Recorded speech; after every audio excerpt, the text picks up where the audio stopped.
कृतं येन तस्मै श्रीगुरवे नमः।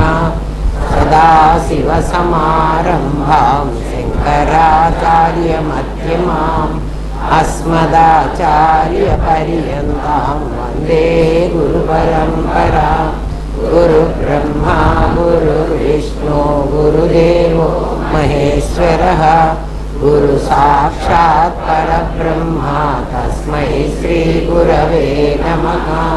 नित्यानन्दं परमसुखदं केवलं ज्ञानमूर्तिं विश्वातीतं गगनसदृशं तत्त्वमस्यादिलक्ष्यम् एकं नित्यं विमलमचलं सर्वधी साक्षिभूतं भावातीतं त्रिगुणरहितं सद्गुरुं तं नमामि।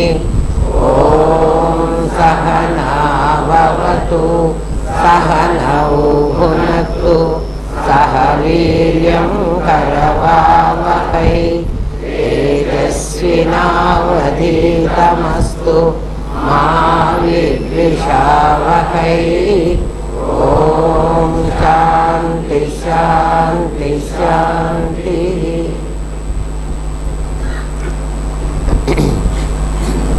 79 క్వశ్చన్. ప్రశ్న బాగా అర్థం చేసుకోండి. గోవింద భగవత్పాదులు శంకర భగవత్పాదులు వాళ్ళ గురువులు. గురు గోవింద్ కాదు, గోవింద భగవత్పాదులు. భజ గోవిందం అంటారు కదా. గోవిందుణ్ణి భజించు అంటే గోవిందుడు అంటే విష్ణువు కాదు, ఆయన గురువు. నేను రామనాథం గారని చెప్తూ ఉంటా కదా, అట్లా ఆయన కూడా భజ గోవిందం అన్నాడు. ఓ మూఢమతే ఆ గోవింద భగవత్పాదులు.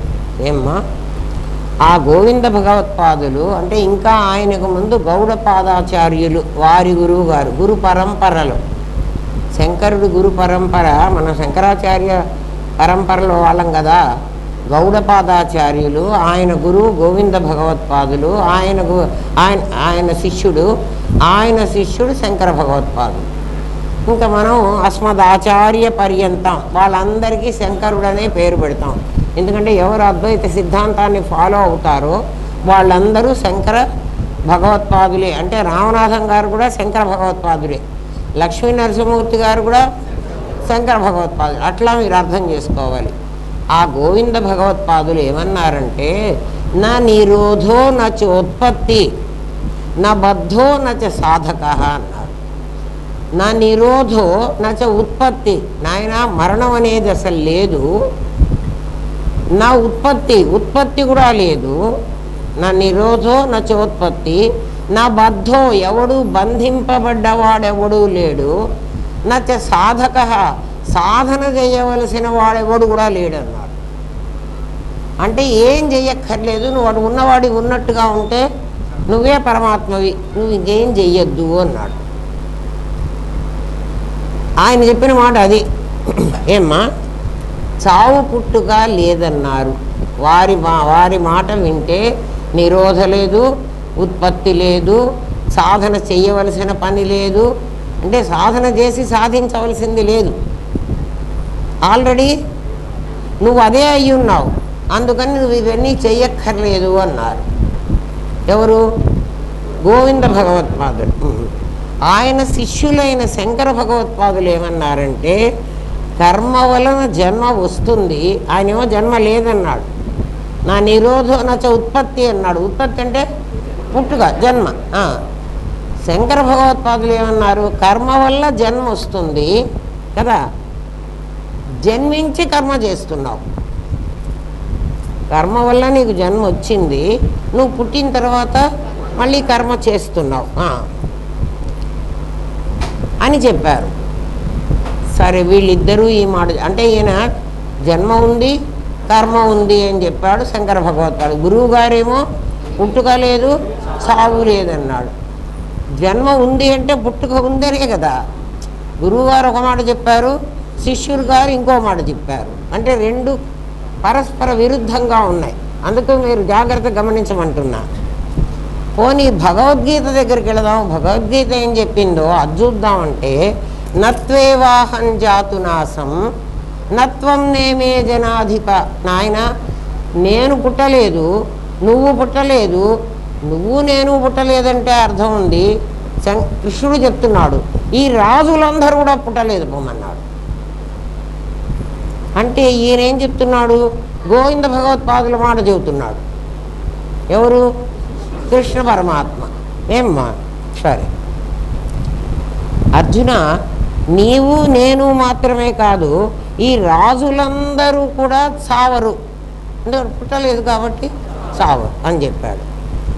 ఆయనే మళ్ళీ ఏమన్నాడు? కృష్ణ పరమాత్మే మన్ని ఎంత మిస్లీడ్ చేస్తున్నాడంటే రాజులందరూ చావరు అన్నీ చెప్పాడు. సరే సంతోషమయ్యా, గోవింద భగవత్పాదుల సిద్ధాంతం నువ్వు చెప్పావులే అని మనం సంతోషపడదామనుకుంటే కొంచెం 4-5 శ్లోకాలు అయిపోతూనే జన్మ కర్మచమే దివ్యం అన్నాడు. నువ్వు నేను పుట్టలేదు, ఈ రాజులు కూడా పుట్టలేదన్న మహానుభావుడు నా జన్మ నా కర్మ దివ్యం. మరి నేను పుట్టాను అని చెబుతున్నాడు. ఇందాకేమో ఆయనే నేను పుట్టలేదంటాడు, నేను పుట్టానంటాడు. భగవద్గీతలోనే ఉంది ఈ 2 శ్లోకాలు. ఏమ్మా ఇంకా అంత నా కర్మ దివ్యమైంది అంటాడు. నీ కర్మ, నా కర్మ దివ్యమైతే నీ కర్మ కూడా దివ్యమే కావాలి కదా. జన్మ కర్మచ్చ మే దివ్యం అన్నాడు. సరే పోన్లే అయ్యా, నీ జన్మ చాలా దివ్యమైంది, ఓలే మా జన్మ చాలా నికృష్టమైంది, నీ జన్మ చాలా ఉత్కృష్టమైంది అందామనుకుంటే జాతస్య హి ధ్రువో మృత్యు, పుట్టిన ప్రతివాడు చస్తాడయ్యా అన్నాడు. ఇదేమిటి అంటే మళ్ళీ శంకర భగవత్పాదుల సిద్ధాంతం. పుట్టిన ప్రతివాడు పుట్టనే లేదంటాడు ఒక చోట, పుడతాడు పుట్టి చస్తాడంటాడు ఇంకో చోట. చచ్చేంతటితో ఊరుకోడరా మళ్ళీ పుడతాడంటాడు. అన్నీ ఎట్లా ఉన్నాయి చెప్పండి? అన్ని కాంట్రవర్సీ పాయింట్స్. జన్మ కర్మచమే దివ్యం అన్నాడు.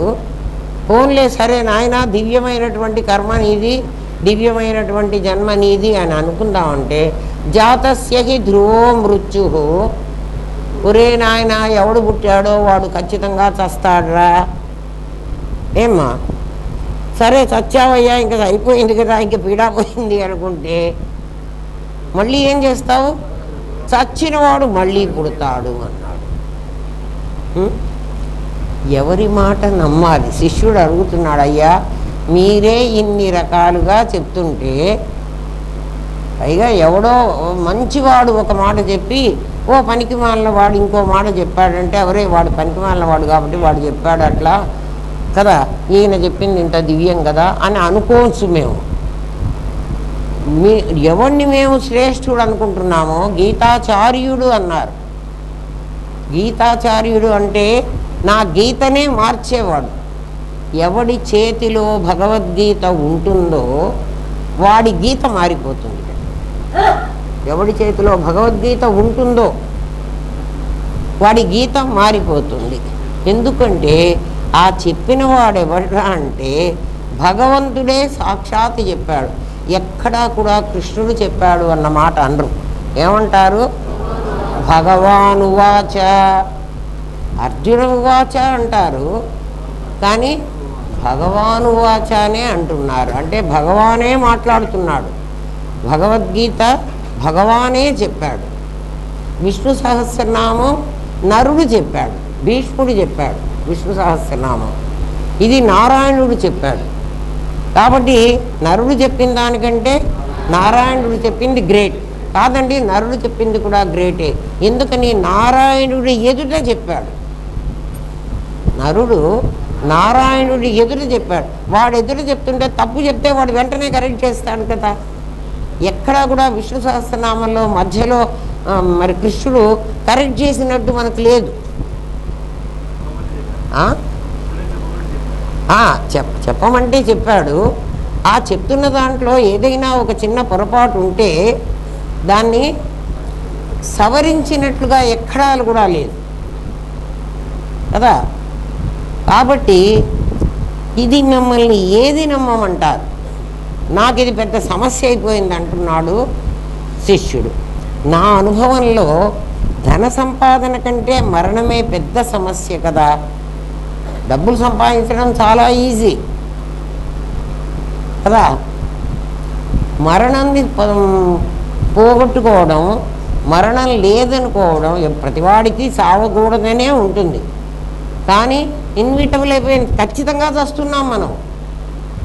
మేము చావలేదులేండి అంటే ఎవడో చచ్చినవాడు ఉన్నాడు కదా. చావుని ఎవ్వడు కూడా ఆపలేదు. ఎన్నో సంవత్సరాలు కష్టపడి చదివిన డాక్టర్లు కూడా మరణాన్ని ఆపలేకపోతున్నారు. అన్ని రోగాలను గురించి డాక్టర్లు బాగా చదువుతారు కదా. ఏ రోగానికి ఏ మందో కూడా వాళ్ళకి తెలుసు, వాళ్ళు కూడా మరణిస్తున్నారు. అంత తెలిసిన వాడు చావకూడదు. ఏదో తెలియని, మనం ఏమీ తెలియని వాళ్ళని చచ్చినా పర్వాలేదు, వాళ్ళు చావకూడదు. గురువులు అంటారా, మేము బ్రహ్మజ్ఞానులం, మాకు బ్రహ్మము డైరెక్ట్గా తెలిసిపోయినాడు, తెలియడం కాదు తెలిసిపోయినాడు, తెలిసిపోవడం కాదు, మేమే అహం బ్రహ్మాస్మి అంటున్నారు, నేనే పరమాత్మని అంటున్నారు. మరి పరమాత్మ చావడు పుట్టడు అని వాళ్ళే చెబుతున్నారు. వాళ్ళే పరమాత్మ అయినప్పుడు వాళ్ళు చావకూడదు పుట్టకూడదు కదా. అటువంటి గురువులు కూడా చచ్చిపోతున్నారు. ఎవడ్రా గురువులు చచ్చిపోయినాడు అంటే శంకర భగవత్పాదుడు ఏడి, రామకృష్ణ పరమహంస ఏడి, ఏమంటారు మీరు? వాళ్ళకు కూడా ఫోటో కింద జననం రాస్తున్నారు. అంటే వాళ్ళు కూడా చచ్చిపోయినారు. సావు లేదని చెప్పేవాడు కూడా చస్తున్నాడు. వాడి ప్రశ్న విన్నారా? పైగా అయ్యా చస్తున్నారు కదా, మీరంతా బ్రహ్మజ్ఞానులు అంటున్నారు, మేమే పరమాత్మని అని మీరు అహం బ్రహ్మాస్మి అంటున్నారు. అటువంటప్పుడు మరి మీరు ఎందుకు చచ్చిపోతున్నారు? మీరు కాకపోతే మీ గురువులు, మీరు మా గురువు బ్రహ్మజ్ఞాని అని మీరే చెప్తున్నారు కదా. బ్రహ్మవిత్తు బ్రహ్మైవ భవతి అని శాస్త్రం చెప్తోంది. బ్రహ్మవిత్ అంటే బ్రహ్మమును ఎవడు తెలుసుకుంటాడో వాడు బ్రహ్మమే అయిపోతాడు. మరి వాడు బ్రహ్మం అయినాడు కదా, బ్రహ్మం అయితే చావకూడదు కదా. మరి చచ్చారు కదయ్యా, మీ గురువులందరూ చచ్చిపోయినారు కదా కదా. అంటే వాళ్ళు ఏమంటారంటే మరణం సహజం అంటారట. అంటే బ్రహ్మం సహజంగా చస్తాడు అని అర్థం. మరణం సహజం అంటే అర్థం ఏమిటి? బ్రహ్మంకి మరణం సహజం. మరణం సహజం అంటే బ్రహ్మవిత్తు బ్రహ్మైవ భవతి అని మీరే చెప్పారు. అటువంటి బ్రహ్మము చావడు అని చెప్పారు. వాడు బ్రహ్మం తెలుసుకున్నవాడు బ్రహ్మమే అవుతాడన్నారు మీరు. ఆ బ్రహ్మమే చచ్చిపోయినాడు అంటున్నారు. మాకు అర్థం కాలేదండి. ఈ సమస్య నుంచి పరిష్కారం ఉపదేశించమన్నాడు. తద్విద్ధి పరిప్రశ్న కదా మంది, పరిప్రశ్న వేశాడు. ప్రశ్న అర్థమైందా? సరే. యాజ్ఞవల్క్య మహర్షి బృహదారణ్యంలో మైత్రేయితో, బృహదారణ్యంలో యాజ్ఞవల్క్యుడు అనే ఒక మహర్షి, మనకు ఆ కథ తెలుసు. ఆయనకి కాత్యాయని మైత్రేయి అని ఇద్దరు భార్యలు ఉన్నారు.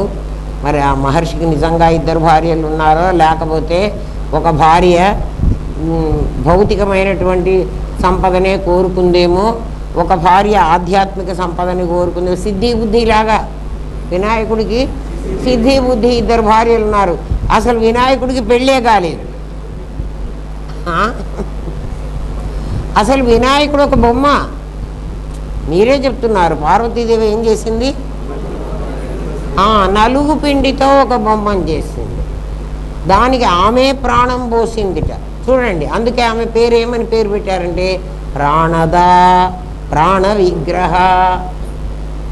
ప్రాణద ప్రాణం ఇచ్చింది, ఇచ్చి ఏం చేసింది? ప్రాణ విగ్రహ, ప్రాణ విగ్రహంగా తయారు చేసింది. అంటే ప్రాణం ఉన్న విగ్రహంగా. ప్రాణం ఉన్న విగ్రహం మనం అందరం. విగ్రహ రూపం ఉంది, అట్ ద సేమ్ టైం మనలో ప్రాణం ఉంది. మనలో ప్రాణం ఉందే అండి, లేకపోతే ఇక్కడ ఉండబట్టే నన్ను ఇక్కడ కూర్చోబెట్టారు. ఇది లేదనుకో పడుకోబెడతారా, కూర్చోబెట్టరు. ఎందుకంటే అది కూర్చోదు. నీ ప్రాణశక్తే కూర్చోబెట్టింది. కదా. ప్రాణద ప్రాణ విగ్రహ, ప్రాణం పోసి ప్రాణ విగ్రహాన్ని తయారు చేసిందిట అమ్మవారు. ఆమె జ్ఞాన విగ్రహ, ఆమె జ్ఞాన విగ్రహ, మనం ప్రాణ విగ్రహ. చూడండి, ప్రాణద ప్రాణ విగ్రహ. ఆమె ఏం చేసింది? ఆమెమో జ్ఞాన విగ్రహ, జ్ఞానమే విగ్రహంగా కలది. అంటే అదేమిటిది? చిచ్చక్తి, అదే చైతన్య శక్తి. ఆ శక్తే విగ్రహ రూపం ధరించింది ఆమె. మనందరికీ ప్రాణం పోసి, ఈ రెండు పదాలకి మీకు అర్థం తెలుసుకోండి. ప్రాణం పోసింది, ప్రాణం పోసిందంటే ఒక చోటు నుంచి ఒక చోటికి పొయ్యాలి. అందుకే తత్ సృష్ట్వా తదేవ అనుప్రావిశత్. ఎప్పుడైతే ప్రాణ విగ్రహ అన్నావో ఇమీడియట్గా అది జీవుడు అని అర్థం చేసుకోండి. విగ్రహం తయారైంది, విగ్రహంలో ప్రాణం పోసింది, అక్కడ జ్ఞానమే విగ్రహంగా తయారైంది. జ్ఞానమే విగ్రహము, జ్ఞానద జ్ఞాన విగ్రహ. అమ్మవారు ఏమిటి? జ్ఞానద అంటే జ్ఞానాన్ని ఇస్తుంది, జ్ఞానమే మూర్తీభవించిన అంటాం. మూర్తీభవించిందంటే అదే అయిపోయింది, అదే అదే వాడలో ఉన్నది కనక విగ్రహ, కనకదుర్గ అంటే బంగారమే విగ్రహంగా ఉంది. కనకం, కనకదుర్గ అంటారు కదరా, ఆ పేరు వినలేదా? కనకదుర్గ జ్ఞాన విగ్రహ అంటలే కదా. పేర్లే ఎట్లా పెట్టారో చూడండి, బాగా ఆలోచించండి. ఆలోచిస్తే మీకే అర్థమైపోతుంది. ఆ కాత్యాయని మైత్రేయి అన్న వాళ్ళతో యాజ్ఞవల్క్యుడు వాళ్ళకి గోసంపద ఉండేది.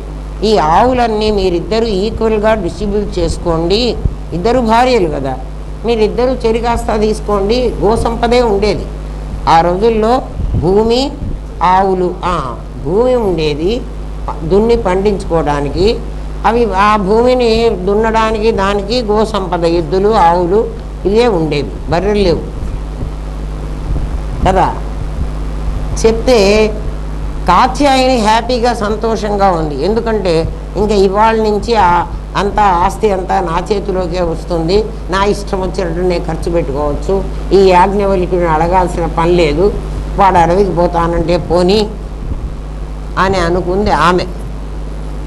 ఈ చిన్న ఆమె ఏమనుకుందంటే మైత్రేయి ఆమె అనుకుందిట, ఇదేమిటి ఇవన్నీ నాకు ఇచ్చి వీడు పోతానంటున్నాడంటే అక్కడ ఇంకేదో వీడికి చాలా గొప్పదేదో ఉండి ఉంటుంది ఆ అడవిలో, ఇక్కడ ఊళ్ళో లేకుండా అక్కడ ఉండేదేదో ఇంతకంటే ఏదో గొప్పది ఉంటుంది, ఇంకా పెద్ద సంపద, అది సంపాదించుకోవడం కోసం ఇది వదిలిపెట్టిపోతున్నాడు. మనం ఎప్పుడు కూడా ఈ ఊళ్ళో మనకు చిన్న ఉద్యోగం ఉందనుకుందాం, ఏదో వాలంటీర్ ఉద్యోగం ఒక 5,000 ఇచ్చి ఇక్కడ ఏదో పని చేసుకుంటూ ఉంటే ఇంటి పట్టున ఉంటాం కదా.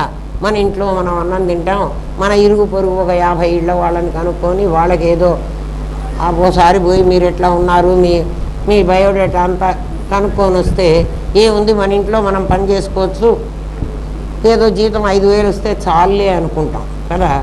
లేదు, ఈ ఊరు వదిలిపెట్టి నేను బెంగళూరు పోతాను, నేను హైదరాబాద్ పోతాను, నేను ఉద్యోగానికి ఇంకో ఊరు పోతాను అంటే అర్థం ఏమిటి? ఇక్కడికంటే అక్కడ డబ్బులు ఎక్కువ వస్తాయి. నేను అమెరికా పోతాను అంటే ఇంకా కాస్త ఎక్కువ వస్తాయి, అంతే కదా. ఎందుకురా అమెరికా పోతున్నావు అంటే ఏమంటాం? ఇంకా కాస్త డబ్బులు ఎక్కువ సంపాదించడానికి పోతున్నా అంటే ఈషణత్రయాల్లో మొదటి దానికోసం వాడు పోతున్నాడు. అక్కడికి పోయిన తర్వాత మళ్ళీ రెండో దానికోసం ఇక్కడికే వస్తాడు. ఈషణత్రయాలు ఏమిట్రా మరి? ఆ తర్వాత పుత్రేషణ. పుత్రేషణ ఏమిటంటే అక్కడే పుడితే వాడు సిటిజన్షిప్ ఇస్తాడు. వీడికి H1 కోసమే చస్తున్నాడు. అక్కడ ఎట్లా కొట్లా H1 వచ్చిన తర్వాత గ్రీన్ కార్డు వస్తుంది, ఆ తర్వాత ఎప్పుడో సిటిజన్షిప్ రావాలి. ఇదంతా గోల ఎందుకు? అక్కడే ఒకరిని కని పారేస్తే ఆ మూడో వాడిని, మూడోది ఏమిటి? అది సంగతి. ధనేషణ, దారేషణ, పుత్రేషణ 3 ఫిల్ఫిల్ అయిపోయినాయి. ఇంకా వాడు ఇండియాతో డిస్కనెక్ట్ అయిపోయి మన ధర్మము ఇవన్నీ అక్కర్లేదు, అమెరికన్ సిటిజన్. ఎందుకురా? ఈషణత్రయాలు 3 కోసం. ఇంకా ఇండియాకి మేము రామండి. ఇండియాలో ఏముందండి అసలు? అనవసరం కదా, వాడు ఈ మాట మాట్లాడతాడు. మైత్రేయి ఈ క్లూ కనుక్కుంది. ఒరే వీడే ఈ పిచ్చి పిచ్చి వాలంటీర్షిప్ ఉద్యోగాలు బాగా పారేసి వీడు సాఫ్ట్వేర్ కదా, అది కదా ఇప్పుడు గ్రేట్. అరే ఎవరైనా పెళ్లి సంబంధానికి పోతే వాడికి సాఫ్ట్వేర్ ఉద్యోగమే ఉండాలి, వాడే పెళ్లి చేసుకోవాలి. సాఫ్ట్వేర్ లేకపోతే వాడు పెళ్లి చేసుకోకూడదు, జాగ్రత్త. ఎందుకంటే సంతానాన్ని అభివృద్ధి చేసే కెపాసిటీ వాడికే ఉంది, మిగిలిన వాడికి లేదు. సాఫ్ట్వేరు ప్లస్ వాడికి ఇంకా ఏం కావాలి, సిఆర్. ఎన్ని సిఆర్లు ఉన్నాయి వాడి దగ్గర, ఎందుకంటే ఎన్ని సిఆర్లు సంపాదించడానికే వాడు పోతున్నాడు. అంటే ఆల్రెడీ వాడు అక్కడికి పోయి మనదంతా పోగొట్టుకొని అక్కడ అన్ని డబ్బులు సంపాదించాడా, సంపాదిస్తే కదా. పాపం మైత్రేయి ఇది కనుక్కుంది, గట్టిగా పట్టుకుంది. నువ్వు అడవికి పోతానంటున్నావు, అమెరికా పోతాననకుండా అడవికి ఈ సమాజానికి నిజంగా ఇది కావాలరా?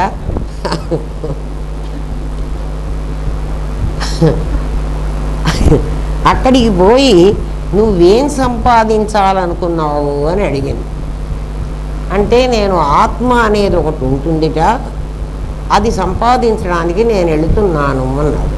ఆత్మ అనేది ఒకటి ఉంటుందిట అంటే అప్పటి వరకు యాజ్ఞవల్క్యుడు కూడా ఆత్మ గురించినటువంటి అవగాహన లేదు, అది తెలుసుకోవాలని పోతున్నాడు.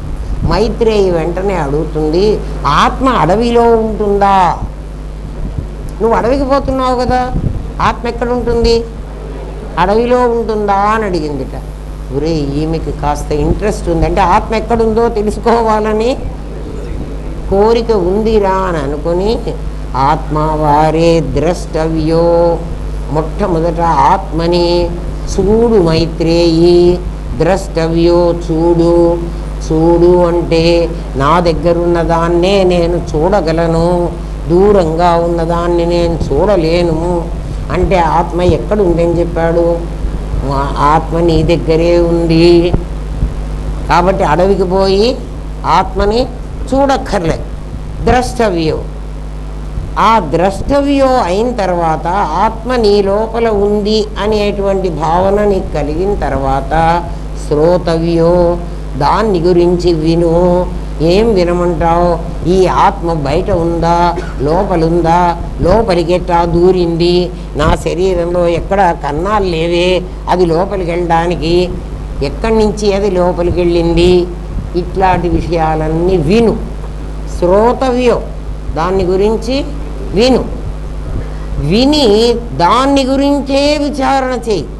ఇంకో దాన్ని గురించి విచారణ చేస్తే ఇది నీకు దొరకదు. దాన్ని గురించి విచారణ చేయాలంటే ఆత్మ ఎట్లా ఉంటుందో నీకు ముందు తెలియాలి. ఆత్మ అనేది ఒక పదార్థం కాదు, పదార్థం అయితే కన్నం పెట్టుకుని లోపలికి వెళ్ళాలి. ఆత్మ అనేది ఒక పదార్థం కాదు, అది నిరాకారం. నిరాకారమైన దానికి వ్యాప్తమయ్యేటువంటి శక్తి ఉంటుంది. నిరాకారానికి వ్యాప్తం అవడమే ఎటువంటి వ్యాప్తం అవుతుందంటే అది అంతర్వ్యాప్తం అవుతుంది, అది బహిర్వ్యాప్తం అవుతుంది, అది స్వరూపంగా మారిపోతుంది. ఆత్మని గురించి మంతవ్యో అన్న స్టేజిలో నీకేం తెలుస్తుందంటే, ద్రష్టవ్యం అంటే ఆత్మ నీలో ఉందని తెలుస్తుంది. అంటే నాలో ఉన్నది భానుమతి కాదు, ఇంకెవరో లోపల ఉన్నారు, వాడికి నేను ఈ పేరు పెట్టాను అని నీకు తెలుస్తుంది. ఎప్పుడు ద్రష్టవ్యంలో. ఇప్పుడు ఇదివరకు నువ్వెవరు అని అంటే నేను భానుమతిని అంటున్నా కదా, అంటే ఎవరిని అంటున్నాను, నా ఫిజికల్ బాడీనే నేను, దీనికి నా తల్లిదండ్రులు పెట్టిన పేరుతోనే దీన్ని నేను చెలామణి అవుతున్నా, దీంతో నేను. అది కాకుండా ద్రష్టవ్యంలో నీకు ఇది కాదురా, దీని లోపల ఏదో ఉందిరా, అది తల్లి గర్భంలో ఉన్నప్పుడు దానికి పేరు లేదురా, అది అందులో నుంచి బయటకు వచ్చిన తర్వాత ఓ 10 రోజులకో 15 రోజులకో నెల రోజులకో, మన వాళ్ళైతే 1 సంవత్సరం పిల్లవాడు బాగా కూర్చుని వీడియోలో అంతా బాగా పడేదాకా అప్పుడు పెట్టుకున్నానులే నామకరణం. నీకు నామకరణం 27 రోజుల లోపలనే చెయ్యాలి. నక్షత్రం వాడు ఏ నక్షత్రంలో పుట్టాడో తిరిగి ఆ నక్షత్రం 27 రోజులకు వస్తుంది. 27వ రోజు లోపల వాడికి నామకరణం చెయ్యాలి. మీ ఫంక్షన్ కోసం కాదు నామకరణం, బుద్ధి తెచ్చుకోండి. ఎవరికన్నా కూడా చెప్పండి. మీరు ఫంక్షన్ చేయకపోయినా పర్వాలేదు, వాడికి ఒక పేరు తగిలించండి. ఈ ప్రపంచంలోకి వచ్చాడు, గుర్తు కోసం కావాలి కదా. సరే, మధ్య మధ్య అట్టా తిడుతూ ఉంటాను. ఎందుకంటే మరి కాషన్ ఇవ్వకపోతే అక్కడ జారి పడతారా అని చెప్పకపోతే వాడు ఖచ్చితంగా జారి పడతాడు. పడ్డ తర్వాత ఎందుకు చెప్పలేదని అడుగుతాడు. నువ్వు చెప్పింటే అక్కడ వెట్ ఫ్లోర్ అని చెప్తే మేము కేర్ఫుల్గా నడిచేవాళ్ళం కదా, మీరు అట్లా చెప్పకుండా ఊరికే వదిలేశారు అంటే అట్లా కాకుండా నాయన ఇది వెట్ ఫ్లోరు, బీ కేర్ఫుల్ అని ఒక బోర్డు పెడతాం. ఇది కూడా అట్లాడిదే.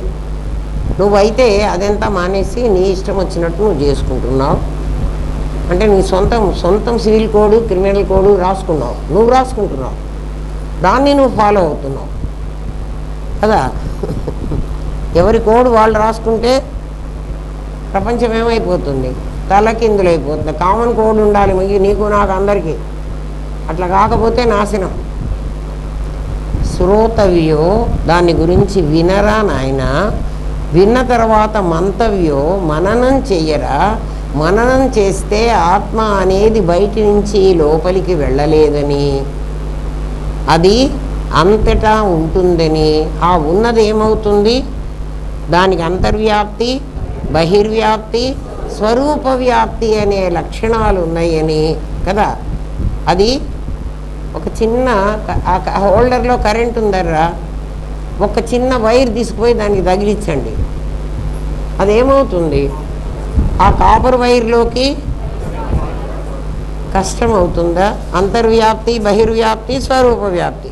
కాపర్ వైరు కరెంటు వైరుగా మారిపోతుంది. అంతవరకు అది కాపర్ వైర్, ఆ తర్వాత అదేమైంది కరెంటు వైర్. అది కరెంటు వైర్ని ఎట్లా చెప్తావు అంటే ముట్టుకో కదా. హోల్డర్లో చేయి పెడితే ఏమవుతుందో ఈ వైర్ని ముట్టుకున్నా అదే అవుతుంది. అది అంతర్వ్యాప్తి, బహిర్వ్యాప్తి, స్వరూప వ్యాప్తి.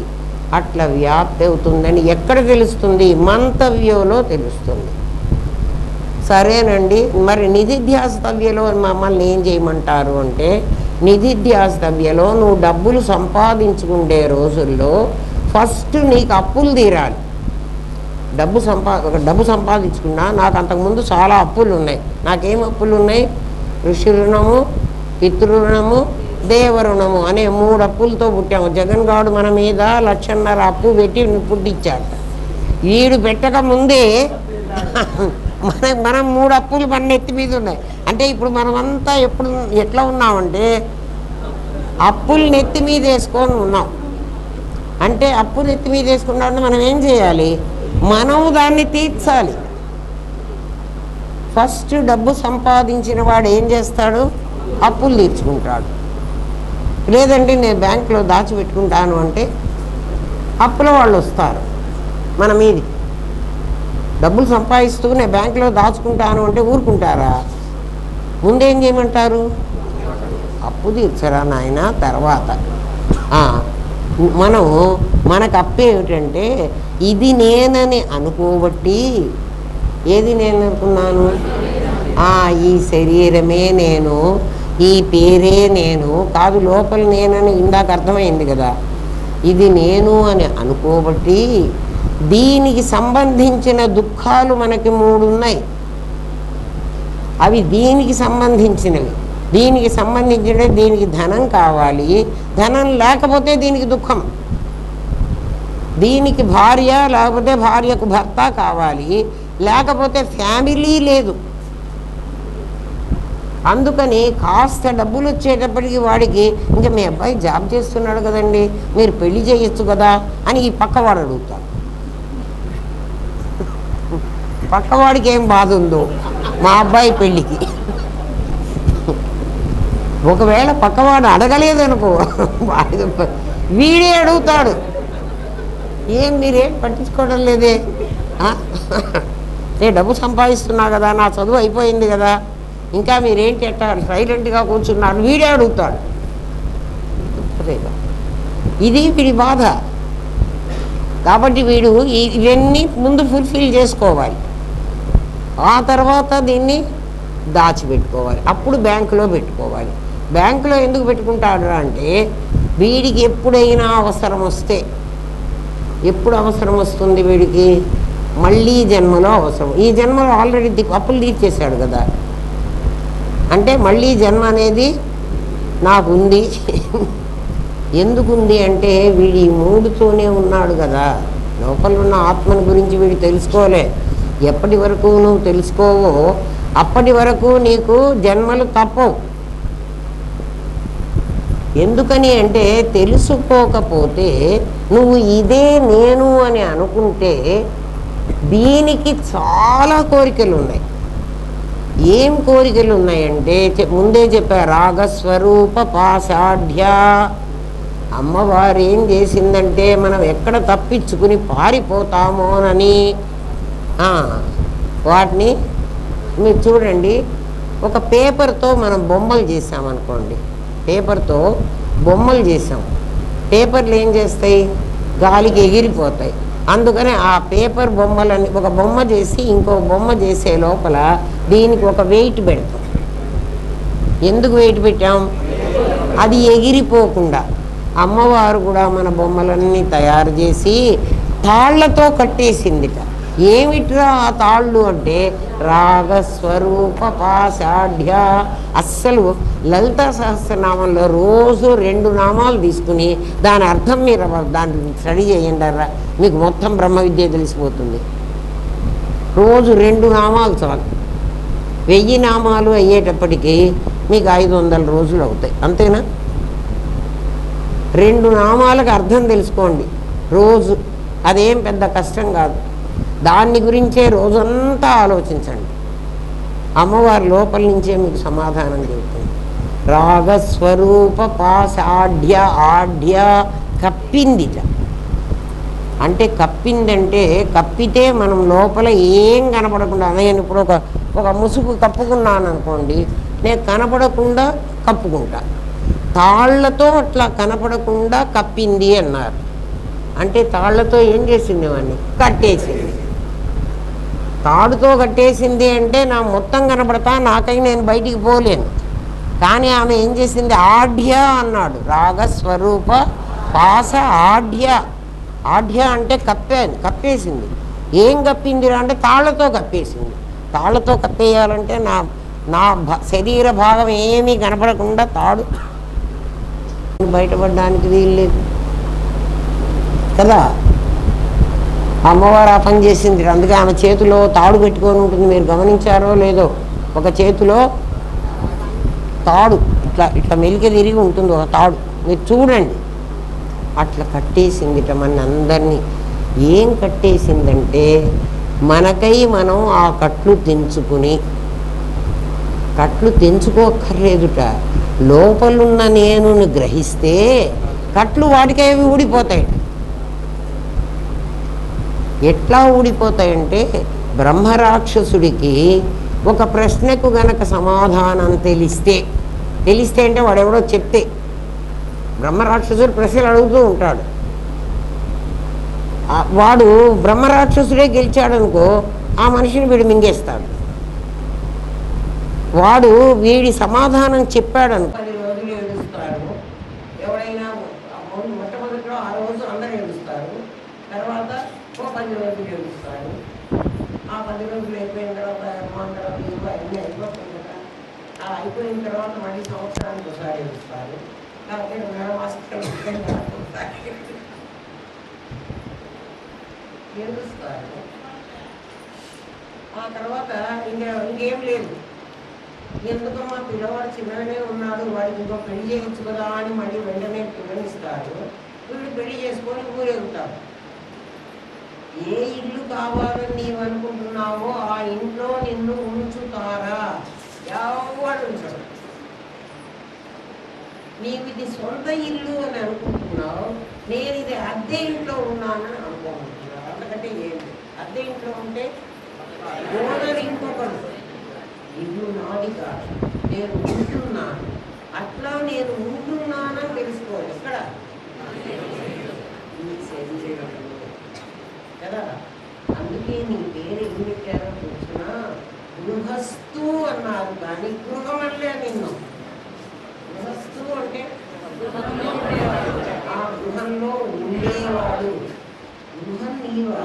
మీరందరూ ఈ హాల్ అయితే మీరు బయటకు పోలేదు, అతుక్కుపోతారు. దేనికి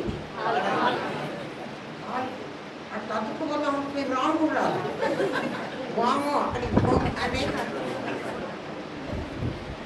అతుక్కుపోతాను రా అని మీకు అనిపించింది అనుకో, మీరు రావు. మీరు ఎందుకు వచ్చారు ఇప్పుడు?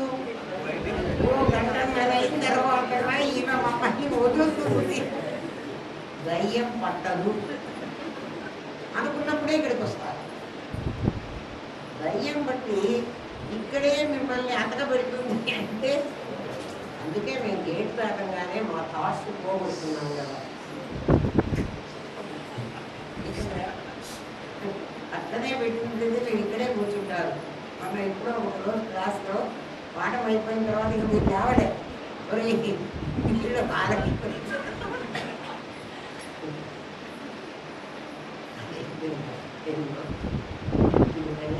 నిధిధ్యాసితవ్య.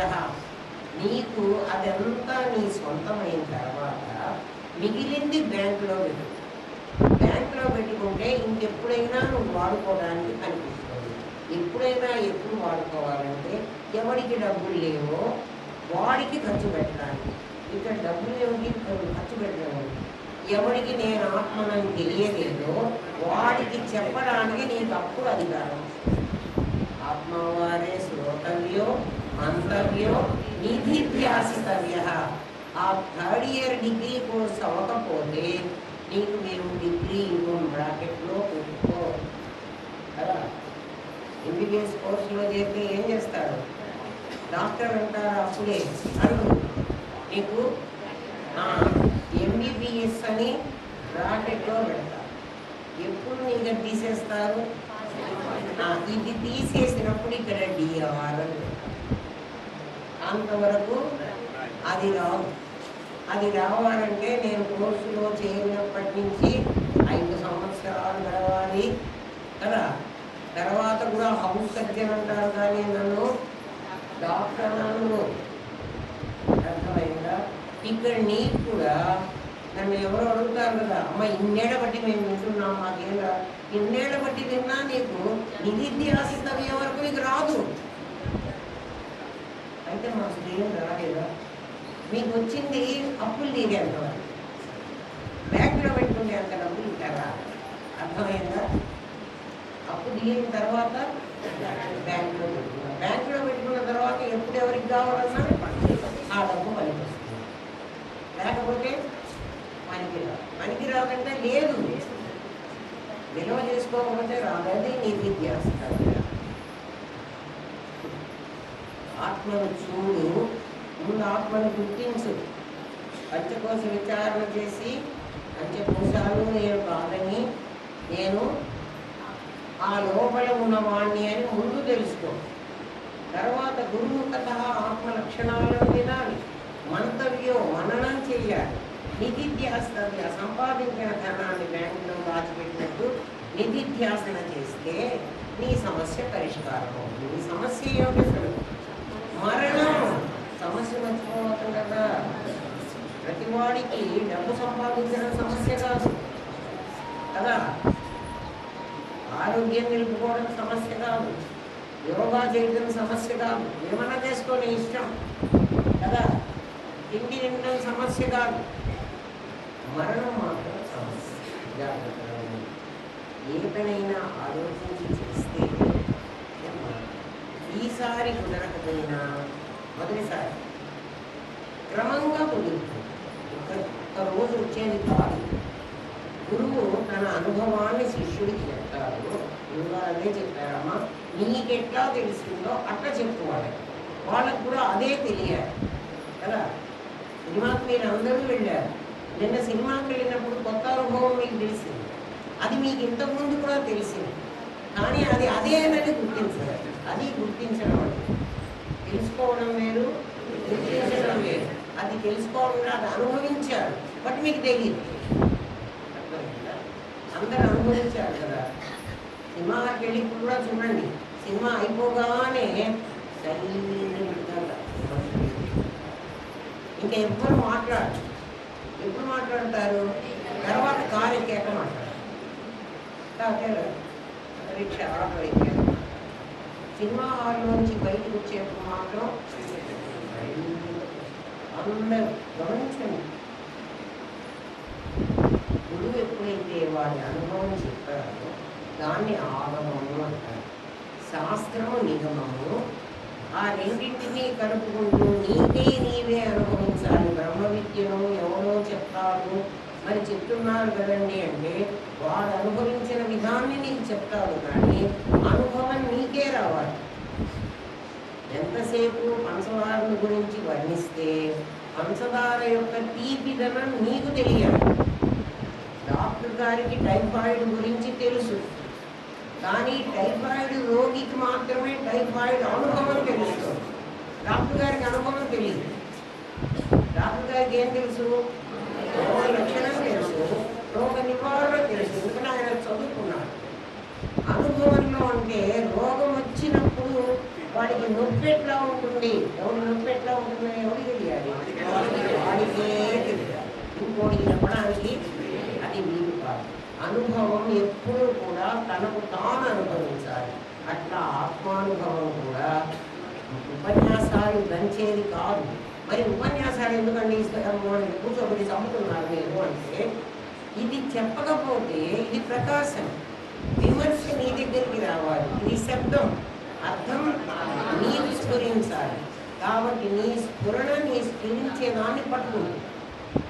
నీ దగ్గర ఒక స్ఫురణ ఉంది. ఆ స్ఫురణ ఏం చేస్తుంది? ఈ శబ్దానికి ఏ భావంతో ఈవిడ ఈ శబ్దాలు ఉపయోగించారు అన్నదాన్ని నీ లోపల నీకు పట్టుకుంటుంది. వీడు పట్టుకున్నట్టు వీడు పట్టుకోకపోవచ్చు, వీడు పట్టుకున్నట్టు వాడు పట్టుకోకపోవచ్చు కదా. ఎవరికి అది అలర్ట్గా ఉంటుందో వాడు పట్టుకుంటాడు. ఎట్లా పట్టుకుంటాడండి అంటే, వర్షం అందరికీ ఒకటే కురుస్తుంది. నేను ఏ పాత్ర తీసుకుపోతే పాత్రలో నీళ్లు పడతాయి కదా. ఒక పెద్ద పళ్ళెం పట్టుకుపోయినా అనుకో, పళ్ళెంలో 20 చెంకులు ఎక్కువ పడతాయి. ఇంత గ్లాస్ తీసుకుని కూసా తీసుకుపోయినా అనుకో, ఒక్క చుక్క కూడా పడతాయి. అంతే కదా. విమర్శ ఎవరికి వాడితే అంత కష్టం కాబట్టి దాన్ని బ్రహ్మ విద్య. ఇదేం బ్రహ్మ విద్యనా అంటారు ప్రతి వాడు. అంటే ఏ విద్య అయినా నీకు వస్తుంది, కానీ బ్రహ్మ విద్య రాదు. ఎందుకు రాదు అంటే అది అనుభవించి తెలుసుకునేది, అది విని తెలుసుకునేది కాదు. విని తెలుసుకునేదైతే ఏ విద్య అయినా వస్తుంది. అందుకని వాటినన్నిటినీ కళలు అన్నారు. కళాశాల, కాలేజీలు ఏమంటారు? పాఠశాల, పాఠశాల, కళాశాల. యూనివర్సిటీ మాత్రం విద్యాలయం. విద్య అనేది అక్కడ తెలుస్తుంది. అంటే పీజీ చేసిన వాళ్ళకే తెలుస్తుంది, డిగ్రీ చేసిన వాళ్ళకి తెలియదు. ఆలోచించండి. అందుకని బ్రహ్మ విద్య అంటే అది నీకు ఎక్స్పీరియన్స్ అవ్వాలి. కాబట్టి గోవింద భగవత్పాదులు జీవుడు బ్రహ్మమేనని గోవింద భగవత్పాదులు చెప్పారు కదా. నా నిరోధో నచ ఉత్పత్తి, నా బద్ధో నచ సాధక అని చెప్పారు కదా అని వీడు అడిగాడు కదా. ఎందుకు చెప్పాడంటే ఆయన, జీవుడు బ్రహ్మము కాలేదురా, జీవుడు బ్రహ్మము అయి ఉన్నాడురా. ముందు కూడా వాడు బ్రహ్మమే. మరి బ్రహ్మమే అయితే వాడు ఎందుకు తెలియలేదు అంటే, వాడికి దేహమే నేననుకున్నాడు కాబట్టి, దేహం బ్రహ్మము కాదు కాబట్టి వాడికి తెలియలేదు. వాడు ఏమనుకున్నాడు? దేహమే నేననుకున్నాడు. మరి వాడికి ఆ మాట ఎవరు చెప్పారండి అంటే, వాడమ్మే చెప్పింది. ఎందుకు చెప్పిందండి వాడమ్మ అంటే, వాడమ్మకు కూడా తెలియదు కదా. చూడండి, నిజంగా చూడండి, పరమాత్మే చెప్తున్నాడు. చిన్న పిల్లవాడిని కూడా వాడి పేరు ఏదో రామో కృష్ణో అనుకోండి కాసేపు, కృష్ణుడు ఎవరమ్మా అంటే నేను అంటాడు. ఇట్లా అంటాడు. ఇక్కడ చూపించి వాడిని అడగండి, వాడి పేరు చెప్పి వాడు ఎవరు అని అడగండి. వీడే ఇదనడు. మీరు చిన్న పిల్లల్ని అడగండి, అయితే మీరు బిలో 5 years వాళ్ళని అడగాలి. అది దాటితే మాత్రం అమ్మ వాళ్ళు జానలు అయిపోతారు.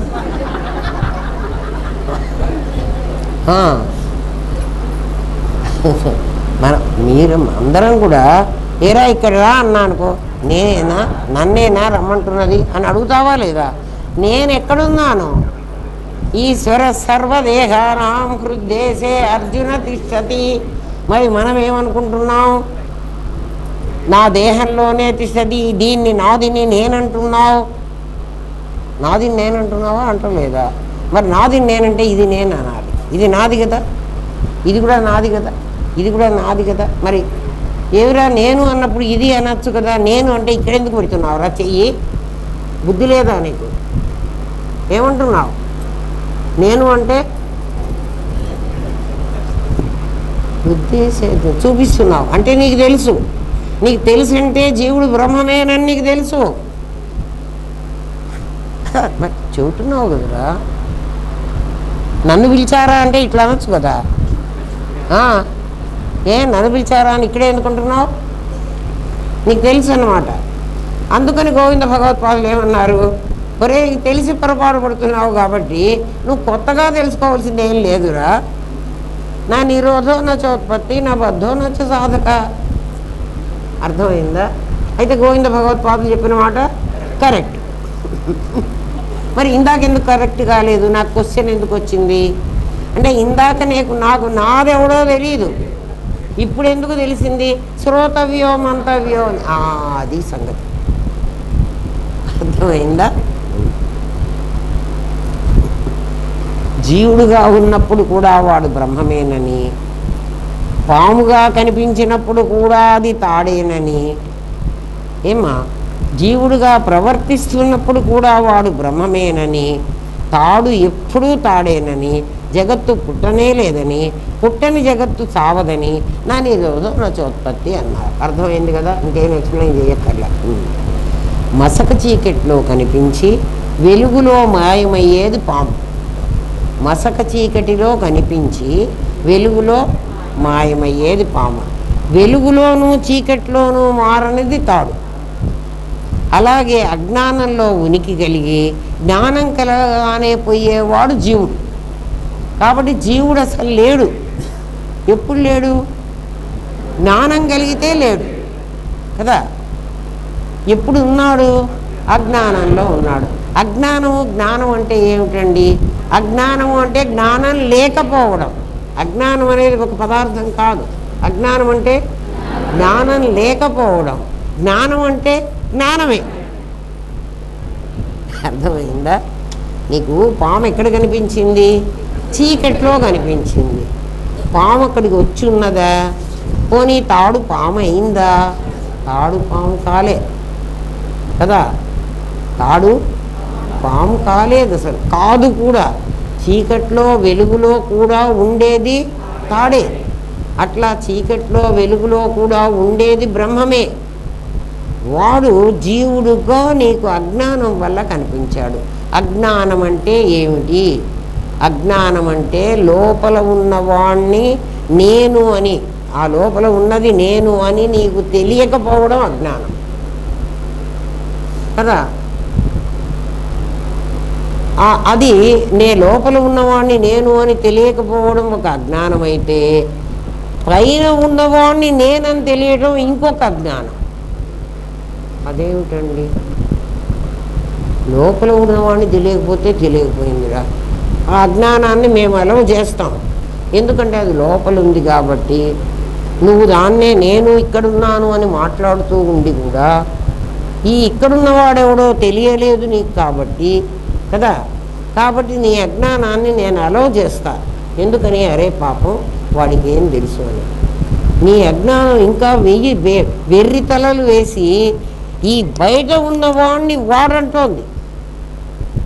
దాన్ని ఆవరణ అంటున్నా. నీకు వచ్చిన తిప్పలేమిటంటే నువ్వు పరమాత్మవే నీకు తెలియకపోతే నష్టం లేదు, నీకు జన్మలు రావు. పరమాత్మనని తెలియకపోతే జన్మలు రావు. నీకు ఇది నేనంటున్నావే, ఏది పైన ఉన్న తొడుగు, దాన్ని కవర్, ఇది నేనంటున్నావే, ఇది నీ ఆవరణ. అర్థమైందా? ఏం నష్టం లేదు. ఏది నష్టం? లోపల పరమాత్మ ఉన్నాడు, ఆ పరమాత్మే నేను అని నీకు తెలియకపోతే నష్టం లేదు. నువ్వేమనుకుంటావంటే పై తొడుగుని నేను అంటున్నావు.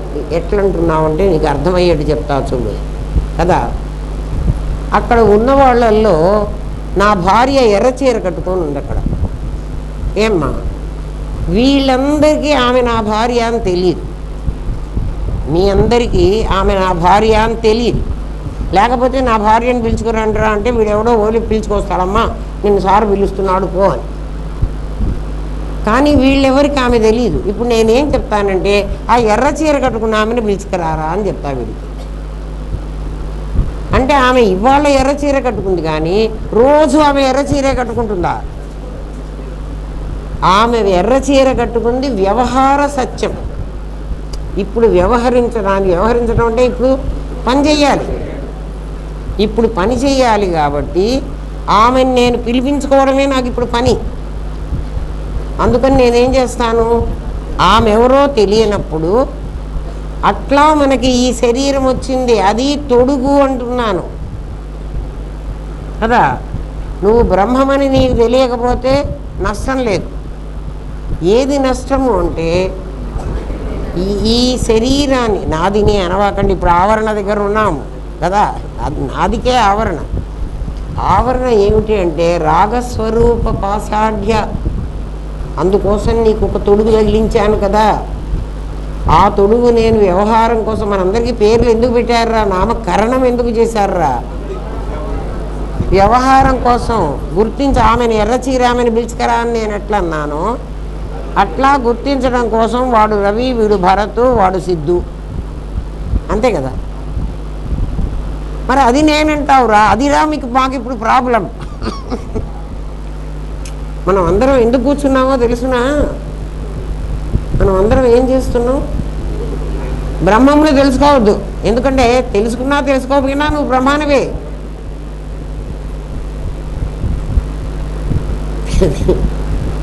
మరి ఎందుకండి మమ్మల్ని ఇట్లా కూర్చోబెట్టి చమ్ముతున్నారు అంటే, మీరు తొడుగుని నేనంటున్నారు, అది తీసేయాలి. ఆ తొడుగు తీసిపారేయండి. నన్నిట్లు తీసేయమంటావు కదా. ఆ తొడుగు తీసేస్తే నువ్వు వస్తావు.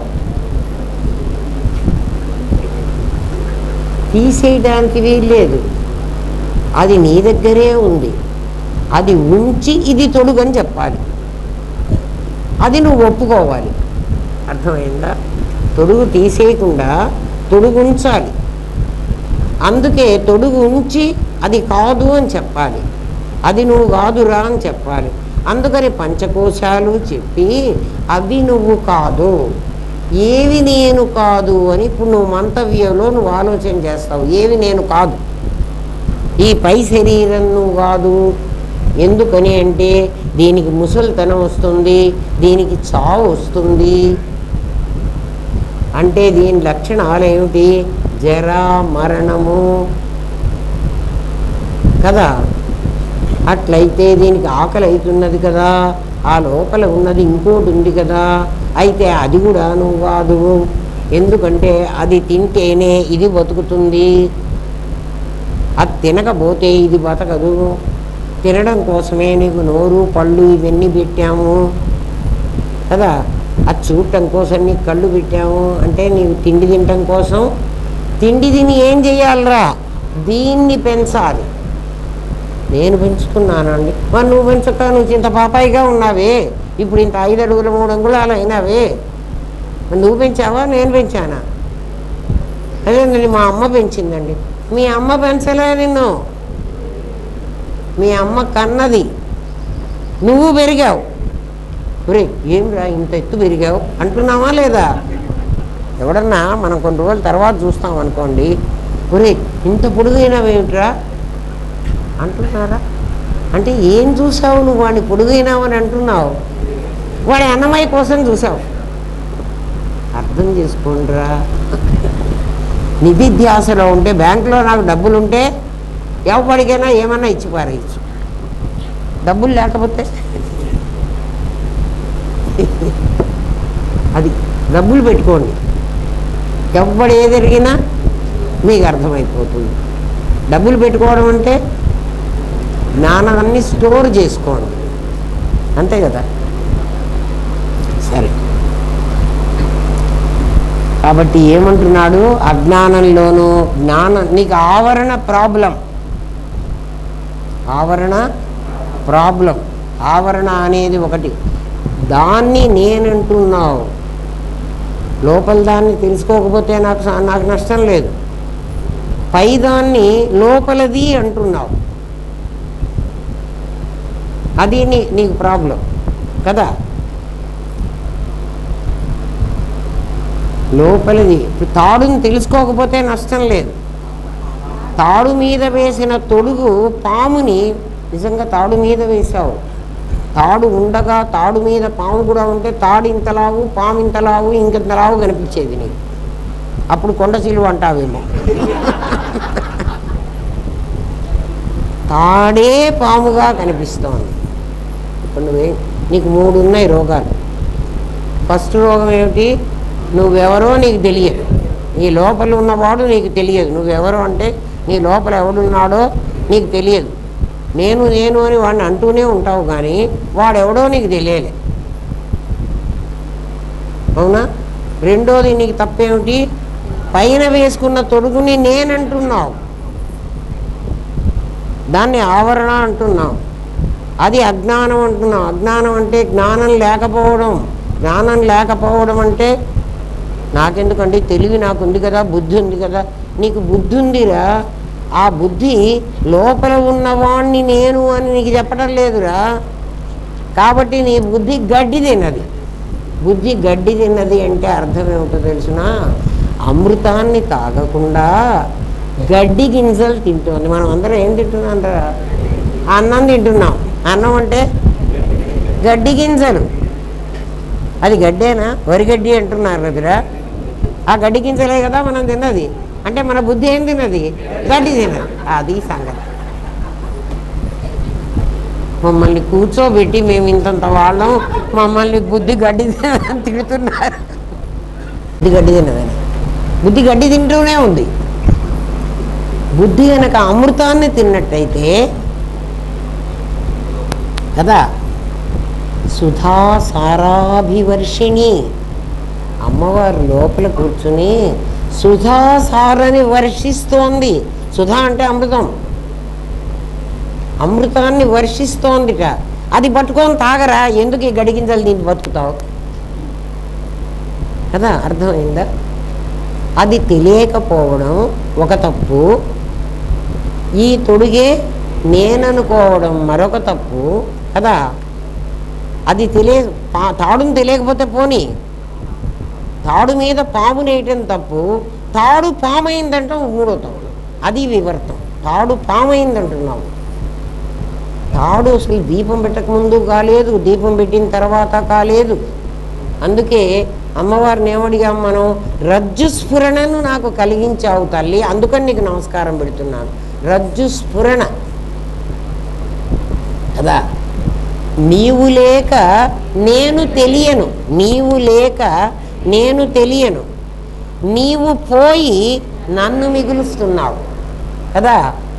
అజ్ఞాన తిమిరాన ఆ చీకట్లో పడి వస్తున్నా, నేను ఏడుస్తున్నా, అలమటిస్తున్నా. ఎందుకంటే ఏది నాకు ఆనందం ఇస్తుందో దాని వెంట పడకుండా ఈ 3 వెంట పడుతున్నా నేను. అందువల్ల నాకేమొస్తోంది? దుఃఖం వస్తోంది. అప్పుడు నాకు నువ్వేం చేసావు? నా దుఃఖం నువ్వు పోగొట్టలే, నాకు తాడుని చూపించావమ్మా. పాము అసలు లేనే లేదు. లేనే లేనప్పుడు పాము ఉంది అని నేను అనుకోవడం ఒక తప్పు, తాడే పాము అయిందంటావు 2వ తప్పు. మొత్తం 3 తప్పులు చేశాను నేను. ఏం తప్పులు చేశాను? ఒకటి నేను తెలుసుకోకపోవడం, రెండోది నీ తొడిగే నేను అనుకోవడం, మూడోది ఆ లోపల ఉన్న నేను తాడు, ఈ పామును దాని మీద వేసి ఇది సత్యం కాబట్టి ఇది సత్యమని ఏమంటున్నా అంటే ఇది పుట్టిన రోజు నేను పుట్టానంటున్నా, ఇది చచ్చిపోయిన రోజు నేను చచ్చానంటున్నా. నేను అసలు పుట్టలేదు, నేను చావలేదు. మరి నన్ను ఈ రోజులో నచ్చోత్పత్తి ఎందుకు కరెక్ట్ కాదు? అర్థమైందా? లాజిక్ అర్థమైందిరా కదా. ఇన్నాళ్ళు ఎందుకు అర్థం కాలే మనకు? బుద్ధి గడ్డి తిన్నది, ఇప్పుడు బుద్ధి ఏం తిన్నది? అది అమృతం ఎక్కడ దొరుకుతుంది? నీ లోపలే ఉంది. ఎవరిస్తున్నారు? ఆ అవ్యక్తమైన శక్తి వ్యక్తమై సుధా సారాభివర్షిణి, ఆమె వర్షిస్తోంది కదా. వర్షిస్తోంది అంటే అర్థం ఏమిటి? ఎప్పుడూ కురుస్తూనే ఉంది. నువ్వు ఎప్పుడైనా పట్టుకోవచ్చు. అది ఏమండి పర్టికులర్ టైమా? ఏ టైంలో మేము ధ్యానం చేయాలి, ఏ టైం అక్కర్లేదురా నాయన. అది జోర్న చిరపుంజీలో లాగా వాన కురుస్తూనే ఉంటుంది.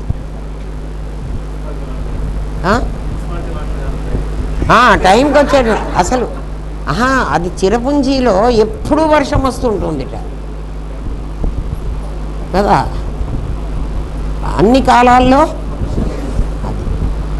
అట్లా సుధా సారాభివర్షిణి. అందుకే చెప్తున్నా, ఒక్క లలితా సహస్రనామం మీకు అందరికీ నోటికొచ్చు కాబట్టి 2 నామాలు నాకు ఇవాళ అర్థం కావాలి అని మొదలుపెట్టుకోండి. ఎవరు ఎన్ని నామాలు అర్థం చేసుకోగలిగితే, ఎందుకంటే అమ్మ లోపల ఉంది, ఆవిడే గురుమండల రూపిణి. ఆ గురువుగారు అంటే ఆ అమ్మే, ఆమె సంప్రదాయేశ్వరి. మీకు చక్కగా టీచ్ చేస్తుంది. మీరు ఆనందధామానికి కూడా రాక్కర్లే. ఎందుకంటే ఆ గురువు గారి దగ్గరికి వెళ్ళండి. ఎక్కడున్నారు వారు? నీ లోపలే ఉన్నారు. నువ్వు బాత్రూంలో ఉంటే వారు కూడా బాత్రూంలోనే ఉంటారు. నువ్వు వంటింట్లో ఉంటే వారు కూడా వంటింట్లో ఉంటారు. నువ్వు రోడ్లో నడిస్తే అంటే వారి దగ్గరికి నువ్వు వెళ్ళక్కర్లే, వారు నీ దగ్గర ఉన్నారు. అదిరా గొప్పతనం. లేరా కదా. వాడు లేకపోతే నువ్వు లేవు. అవునా కాదా?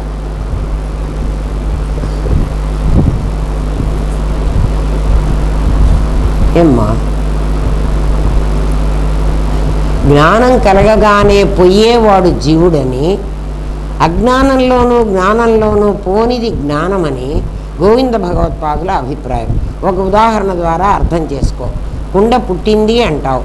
పుట్టడం అనేది క్రియాపదం. ఇది చాలాసార్లు చెప్పా కాబట్టి మళ్ళీ చెప్పను, ఊరికే చదువుతా, మీరు అర్థం చేసుకోండి. పుట్టడం అనేది ఒక క్రియ కదా.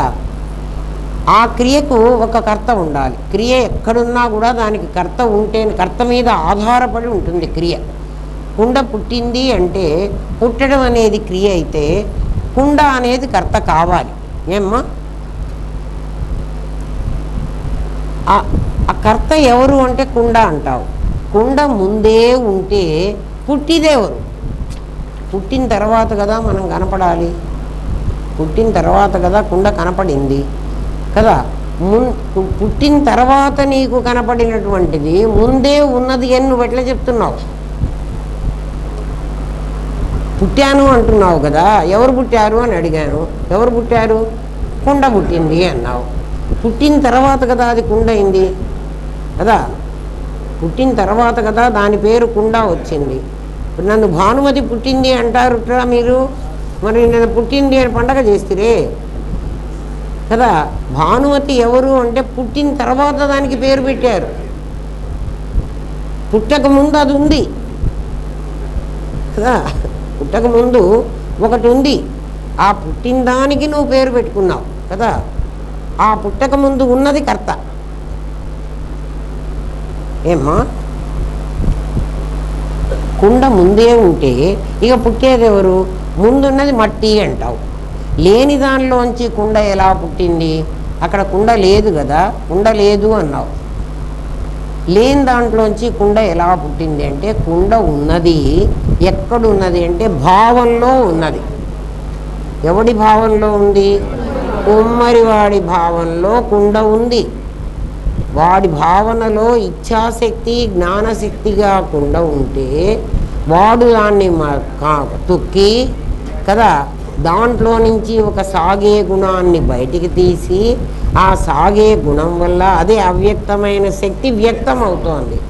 ఆ శక్తి నీకు కుండగా కనిపిస్తోంది. అర్థమైందా? అవ్యక్తమైన శక్తి వ్యక్తమైంది. ఆ శక్తి ఎక్కడుంది? మట్టిలో ఉంది. ఆ మట్టి సత్తు, ఆ మట్టిలో ఉన్న శక్తి చిత్తు. ఆ చిత్తే ఆకారం ధరించింది. లేకపోతే సాగే గుణం లేకపోతే మట్టి ఇసుకతో కుండ తయారు చేయరా? చెయ్యలేవు. ఎందుకని? అవ్యక్తమైన శక్తి ఉంటేనే వ్యక్తమవుతుంది. కాబట్టి శక్తే వ్యక్తమైన రూపం కాబట్టి శక్తే వ్యక్తమైన రూపం కాబట్టి ఇదంతా అమ్మవారి శక్తి అంటాం. ఇదంతా అమ్మవారి రాజ్యం అంటారు. అమ్మవారి రాజ్యం అని ఎందుకన్నారు? ఇప్పుడు అమ్మవారి రాజ్యం ఏదో మీకు ఇంకా చెప్తాను. లోపల ఉన్నవాడు ఒకడు ఉన్నాడు కదా, ఇందాక నుంచి అంటున్నాం కదా, వాడే కదా అజ్ఞానం, నాకు తెలియకపోవడం. వాడు ఒకడు, వాడి పేరు చిత్. పెట్టుకుందాం కాసేపు. వాడికి పేరు లేదు కానీ మనం వాడికి చిత్ అని పెడదాం.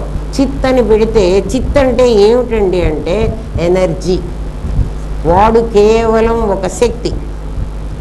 శక్తి ఒక పదార్థం మీద ఆధారపడి ఉండాలి కానీ శక్తే పవర్ఫుల్. కానీ అది పదార్థం లేకపోతే ఉండలేదు. పదార్థం దానికి ఉండాలి. ఆ పదార్థం ఏమిటి అంటే సత్ కదా. ఈ సత్తు లోపల ఆ శక్తి సత్తు అనే సచ్చిత్తులు ఇద్దరు. ఆ ఇద్దరు కూడా విడదీయడానికి వీలు లేదు. వాళ్ళు ఎట్లా ఉంటారంటే ఒక రూపాయి కాయిన్ లాగా. అట్లా అర్థం చేసుకుంటారు. అంతకంటే రూపాయి కాయిన్ లాగా ఉండరు. నా లోపల ఒక రూపాయి కాయిన్ లాంటిది ఉందిట అని మీరు అనుకుంటే తప్పు. మీ లోపల రూపాయి కాయిన్ లేదు. మరి రూపాయి కాయిన్ అని మీరే చెప్పారు కదండి, లేదని మళ్ళీ అంటారు. నేనేం చెప్తున్నానంటే రూపాయి కాయిన్ అని ఎందుకు చెప్పామంటే రూపాయి కాయిన్ని నిలువు కోత కోసామనుకోండి ఒకవేళ, యువతల ఒకదాని మీద బొమ్మ ఉంటుంది, ఇంకొక దాని మీద 3 సింహాలు ఉంటాయి, ఒకదాని మీద 1 రూపాయి అని ఉంటుంది, 1 ఉంటుంది నంబర్. దాన్ని నిలువుగానే ఇట్లా కోసేసారు అంటే ఇదొక బిళ్ళ అదొక బిళ్ళ వచ్చింది. ఈ బిళ్ళ తీసుకుపోయి 1 ఉన్న బిళ్ళే తీసుకుపోతారు. ఆ అంగట్లో ఇచ్చి నాయన నాకు ఇంత పప్పులో ఒక చాక్లెట్ ఇయ్యరా అని అడిగాను అనుకో, ఏమా పిచ్చెక్కిందా నీకు? రూపాయి ఇచ్చా కదురా, ఇదిగో రూపాయి అని ఉంది చూడు కావాలంటే అంటే వాడు ఇయ్యడు. ఎప్పుడు ఇస్తాడు? ఈ ముక్క కూడా అతుకు పెట్టిస్తే ఇస్తాడు. రూపాయికి ఏమొస్తాయో అవన్నీ ఇస్తాడు. మరి రూపాయిలో సగం కదరా నేను ఇచ్చాను, ఆ సగం ఇస్తే సగానికి ఏమొస్తే అదే ఇయ్యి అంటాను అనుకో, ఏమంటాడు వాడు? నన్ను చెల్లదు అంటాడు.